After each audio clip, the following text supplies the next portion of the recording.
तो चलिए शुभारंभ करते हैं। देखिए, पहला मसला है, मुश्तबा को लेके अटकलें लग रही थी, काफी फिलर ऐसे दिए जा रहे थे जिसको लग रहा था मुश्तबा है, गया। अब ईरान का मीडिया और ईरान के आईआरजीसी के लोग कह रहे हैं कि अगर सुप्रीम लीडर के शहादत की खबर आए तो हमें हैरान नहीं होगी। माना जाता कि मुश्तबा खमेनी काफी क्रिटिकल है और कभी भी नंबर आ सकता है, और मेरे को लगता है कि उसका नंबर आ भी गया, क्योंकि पीछे अराची का स्टेटमेंट आया जी, हमने तो आज तक मुश्तबा से बात ही नहीं की हमले के बाद। फिर पेजिस्कियन का स्टेटमेंट आता कि हमें तो मुश्तबा से मिलने ही नहीं दिया जा रहा, मुश्तबा से मिलना इम्पॉसिबल है। और उसके बाद अब ईरान के मंत्रियों का स्टेटमेंट आया, जो मंत्रिमंडल है उनका स्टेटमेंट आया कि जनाब, हम तो आज तक मुश्तबा खमेनी से नहीं मिले। भाई, अगर मुश्तबा खमेनी से कोई नहीं मिला तो मुश्तबा खमेनी से कौन मिला? वाहिदी। अब वाहिदी अपनी दुकान चला रहा है मुश्तबा खमेनी के नाम पे, और ये जो कर रहा है मुश्तबा हैज वॉन ट्रम्प, तो ये मुश्तबा ने ट्रम्प को कम धमकी दी। और मुश्तबा की हालत खराब थी, मैं आपको कह रहा था परमानेंटली इनकेपेसिटेटेड है, जो मुझे लगता है ये वाकई बिल्कुल सही था। परमानेंटली इनकेपेसिटेटेड था, हालत खराब थी, हालत बद से बदतर हो गई थी। अब कब तक है कब तक नहीं है भगवान जाने। यानी कि ईरान धीरे धीरे आपको बता रहा कि मुश्तबा नहीं है। पेजिस्कियन के 2 दिन पहले का स्टेटमेंट देखिए, जब उसने कहा यार मुझे भी मुश्तबा से मिलने नहीं दे रहा, तब मैंने आपको डिकोड पे कहा था पेजिस्कियन आपको कह रहा है कि अगर आपको बात करनी है मुश्तबा के पास कोई ताकत नहीं है, वो है नहीं, आप वाहिदी से बात करो, बिकॉज ही कंट्रोल्स आईआरजीसी। और अल्टीमेटली अगर ये रॉकेट वॉकेट चलाने रुकवाने तो ये तो डॉक्टर वाहिदी और कोई बंदा है नहीं। तो ये हमारी बात हो गई थी इसमें, राइट?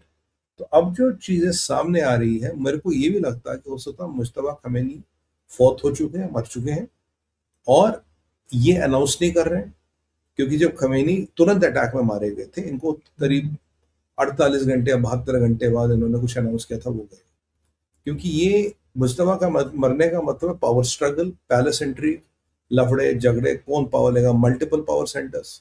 भाई लारीजानी का भाई भी सुप्रीम लीडर बनना चाहता है, मौलाना खटानी भी बनना चाहता है, यहाँ से वाहिदी भी बनना चाहता है, मौसमी भी बनना चाहता है, और अभी आयतुल्लाह का एक पोता है जिसने कहा जी मेरा धर्म है अपने दादा की मौत का बदला लेना, वो भी सुप्रीम लीडर बनना चाहता है। और खमेनी के 2 बेटे और भी हैं, उनमें से भी कोई सुप्रीम लीडर बन सकता है, जरूरी थोड़ी मुश्तबा ही नहीं रहा कोई सुप्रीम लीडर नहीं बनेगा। तो इस पैलेस इंट्री ये जो मसला है, इसको ये बड़ा हो, इसको कंट्रोल करने का प्रयास किया जाएगा, प्रयत्न किया जाएगा, बट होगा नहीं होगा भगवान जाने क्या होगा। मतलब ऐसे टाइम में जब आपका स्ट्रेट ऑफ हॉर्मोस लटक रहा, जब चीजें लटक रही, वैसे हम डिटेल में बात करने वाले स्ट्रेट ऑफ हॉर्मोस पे और अपना डिकोड में। तो जब ये मामला अटक रहा लटक रहा है, ऐसे में अगर खबर आती है कि मुश्तबा गया, तो आप सोचिए सारी जो पॉलिटिकल व्यवस्था है, जो पॉलिटिकल सिस्टम है, वो पूरा हिल जाता, वो पूरा खत्म हो जाता।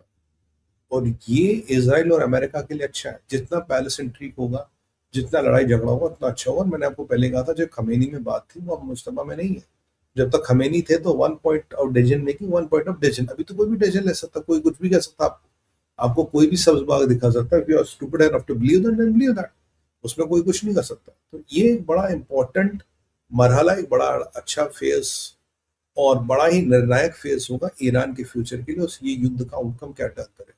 मैं शुरू से आपको कह रहा था कि मुश्तबा कागजों में जिंदा है, मुश्तबा इज परमानेंटली इनकेपेसिटेटेड, एक हाथ नहीं है, एक पैर नहीं है, फेस पे मल्टीपल सर्जरीज हुई और भी सर्जरीज हुई, हाँ, वेंटिलेटर 5-6 मशीनें लगा के जिंदा रखा हुआ कागजों पे।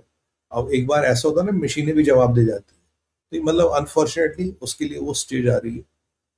तो अब क्या मुश्तबा मर चुका है? मुझे लगता मर चुका है, मेरा पर्सनल असेसमेंट है। अभी अनाउंस करेंगे, 1 दिन में करेंगे, 2 दिन में करेंगे, जब भी करेंगे। और ये इनका सारा लेखा जो होगा ये लेना देना है, that is what I feel. अब मोसाद सीक्रेट प्लान के देखिए, मोसाद में गोल्फमैन साहब आए, इन्होंने आते ही काटाई छटाई शुरू कर दी, इन्होंने डिप्टी चीफ को हटाया। और अब जो खबर आ रही है कि मोसाद के दो, एक तो डायरेक्टरेट ऑफ इंटेलिजेंस जो हेड करता था उनको हटा दिया गया है, और एक जो ईरान को हेड करता था उस बंदे को हटा दिया, नौकरी से निकाल दिया। ऐसा नहीं मोसाद से निकाला, उन पोस्टों से निकाला, वो मोसाद में ही रहेंगे, किसी और काम पे रहेंगे। तो ये जो गोल्फमैन है ये एक बहुत जबरदस्त टास्क मास्टर है, he wants to get Mossad up and running. तो इनका जो ऑब्जेक्टिव है और जो इनका मानना है कि पीछे जो रिजीम चेंज नहीं हो कर पाया मोसाद, या रिजीम चेंज में दिक्कतें आई, वो कहीं ना कहीं मोसाद के और कुछ लोगों के काम करने के तरीके में कमी रही है। We did not do our job properly. और आपको याद होगा एक 5 फेज का प्लान था जिसको इम्प्लीमेंट करना था। थर्ड फेज पे ट्रंप ने आके प्लान रोक दिया। तब भी मैंने कहा था मोसाद में ये खबरें आ रही है कि भाई अल्टीमेटली सीआईए को किसने बताया। ऑब्वियसली सीआईए फिर ट्रंप को बताएगा, ट्रंप ने बोल दिया रोको। ये प्लान था रिजीम को टॉपल करने का। अब जो भी कमियां पेशियां रही हो, जो भी रहा, उनको क्लियर कर दिया गया, लोगों को बदल दिया गया है। इनकी इजराइल आपको इन अनाउंसमेंट्स को अनाउंस करके क्या कहना चाहता है? याद कीजिए कल नेतन्याहू से मोदी जी की बात भी हुई। इन अनाउंसमेंट्स को अनाउंस करके आपको ये कहना चाहता है कि भाई हम रिजीम चेंज की पूरी व्यवस्था कर रहे हैं। मोसाद अपने लेवल पे रिजीम चेंज कराएगा। और जो अ, सबसे बड़ा डर है आईआरजीसी का कि जो ईरान की अपोजिशन है, जो भी जहाँ कुछ भी है, वो हर जगह कुछ ना कुछ होती है, अगर उसको एक्टिवेट करा गया तो मामला खराब हो सकता है। तो ये मोसाद का plan is to have a regime change in Iran. And they're very categoric, they're very direct about it, they're not trying to mince the words, they're not trying to hide behind the facts। ये आपको एक दूसरा चीज बताए। तो इसको, इसके जितने भी कॉल्स ऑन द व्हील थे जिसमें कमी थी, जो भी कार्यक्रम थे उनको ठीक करना था, वो सब कर दिया गया है। अब यूनिट 8200 के बारे में आप जानते हैं। और अभी मोसाद के लोग आपके ईरान की सड़कों पे तो आज की डेट में भी घूम ही रहे हैं, अपना काम तो कर ही रहे। ऐसा नहीं मोसाद चुपचाप बैठा है। तो अब ईरान में कौन सा अंदरूनी बवाल मोसाद खड़ा करता है, that is something to be seen and contemplated. But Mossad is on the job, trying to do the work and trying to, tweak those bad ends or failed ends.